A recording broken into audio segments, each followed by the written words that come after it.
pretty excited. Tomorrow, the big show opens up here in New York City. That, of course, is the 50th National Variety Merchandise Show. And kind of getting a sneak preview. This is Herb Kirschenbaum. Herb, show us some of the stuff that will be on display at the show tomorrow. Well, over here we have some carnival merchandise, which is a presentation for the amusement parks. Now, what do you call this exactly? Well, this is what we call fur animals. Fur? Well, it's kind of a foreign term. Fur rabbit. They call it what, sir? Crazy ball. Crazy ball. Okay, so we're learning some new terms. Fur animal and crazy ball. Okay, great, Herb. Now, let's take a look at some of these hats down here and tell us what you can about those. Well, we have a new innovations this year. It's 5 different animation hats, and each one has ears on it, and the nose of each of these animations, they are squeakers. And the kids... Can you try these on at all, Herb? Oh, sure.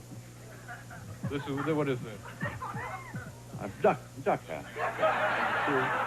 Walk around, and they'll say, hey, Grandma, look. I'm squeaking my duck. My grandma, you know. And Grandma has a stroke and collapses. What can you tell us about the wigs? Well, the wigs were very popular last year, mostly at football games. People were wearing these crazy wigs, and the cameras were flashing on them throughout the games, and they're going, man, I'm the craziest person in the world. You know?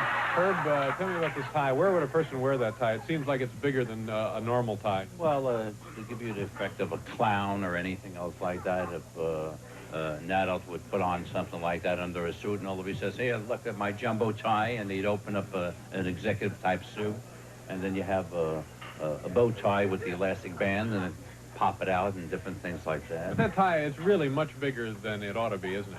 Well, sure, it's about, I'd say about 4 feet long. Yeah, it's just plain big, that tie.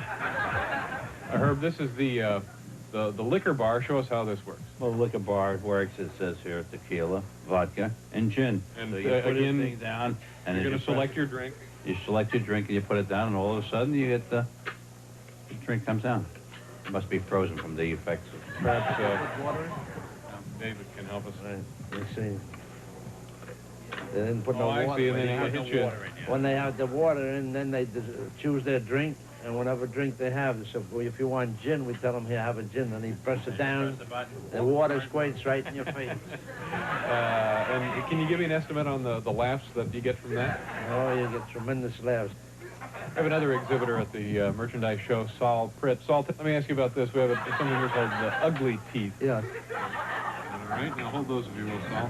Now, when would you need the ugly teeth compared to this product, which is the crazy teeth? What's the difference? Now, if one wanted to portray a rather ugly-looking person, he would use the ugly teeth.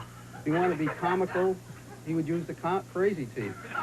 It says the crazy teeth here are the raggedy, cracked dental nightmare, and then the ugly teeth are described as being revolting, just what your dentist warned you about. That's correct. This is something that I'm not even sure what this is. It just says lots of fun. What is that? Well, they're known as smoochy lips. When it's placed in your mouth, you look like your lips are enlarged, greatly enlarged.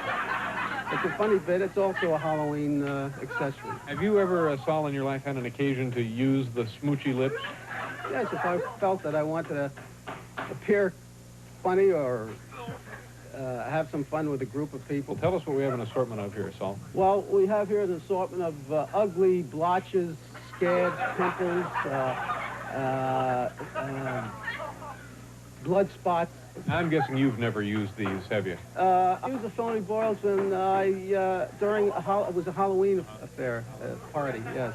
Or I guess any time that you just wanted to give people the impression that you had boils. Correct. Let me ask you about this. This is the salad washer and colander. What's the joke here? No, it's nothing more than something that can hold some of our smaller items for display. It has nothing. Oh, this is not a joke. Oh, I thought for a gag salad you'd get one of these. And what is your name? Oh, excuse me, Bill Suter. Bill Suter. And those are the comedy teeth you have there. Our Bill is wearing a very comical disguise. These phony glasses, which have no lens, the bunny teeth, and the German helmet. The shrunken head is one of our best sellers. And what about his right hand? What have we done? Right hand is what appears to be a fake hand. When one shakes hands with the person wearing it, what happens is the hand comes off. Then the fun begins. And then the fun begins. Yes, Even though the fun was just beginning, our day was at an end. But I still have the glowing memory of a marvelous experience. Oh no, they can't take that away from me.